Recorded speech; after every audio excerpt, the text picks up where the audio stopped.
बिस्मिल्लाहिर्रहमानिर्रहीम। अस्सलाम वालेकुम माय यूट्यूब फैमिली, कैसे हैं आप लोग। उम्मीद करती हूँ आप लोग खैरियत से होंगे। आज जो मैं आप लोगों के लिए रेसिपी लेके आई हूँ बहुत ही इंस्टेंट, बहुत सॉफ्ट एंड फ्लफ़ी डिलीशियस, बाज़ार से ज़्यादा मज़ेदार जो है गाजर का हलवा है। इससे पहले रेसिपी की तरफ बढ़े, वीडियो को लाइक शेयर और चैनल को सब्सक्राइब करना बिल्कुल भी ना भूलिएगा। सबसे पहले जी मैंने आधा कप जो है ऑयल लिया, उसमें 2 जो है वो सब्ज़ इलायची शामिल कर दी और आधा कप ही मैंने पानी शामिल कर दिया। आधा किलो गाजरें ली और आधा कप ही मैंने इसमें दूध शामिल कर दिया। दूध शामिल करने का फ़ायदा लास्ट में बताती हूँ।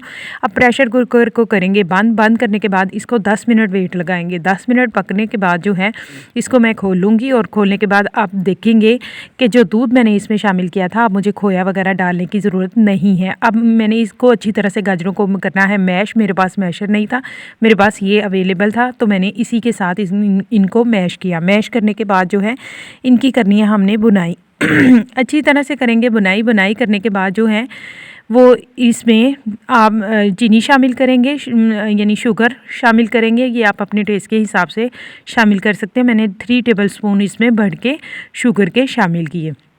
शुगर शामिल करने के बाद हमने दोबारा से गाजर की बुनाई करनी है। यहाँ पे हमने फ्लेम लो रखना है ताकि जो गाजर का हलवा है वो नीचे ना लगे। ये देखिए अच्छी तरह से इसकी करेंगे बुनाई करते जाना। इतनी बुनाई करनी है कि इसका पानी खुश्क हो जाए और ये खुद ब खुद ऑयल जो है वो छोड़ दे गाजर।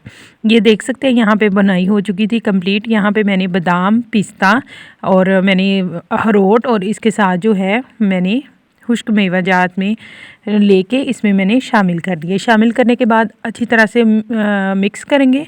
मिक्स करने के बाद जो है हम इसे सर्व करेंगे। होप सो आज की वीडियो आपको अच्छी लगी होगी। वीडियो को लाइक कीजिएगा, शेयर कीजिएगा, चैनल को सब्सक्राइब करना ना भूलिएगा। अल्लाह हाफिज़।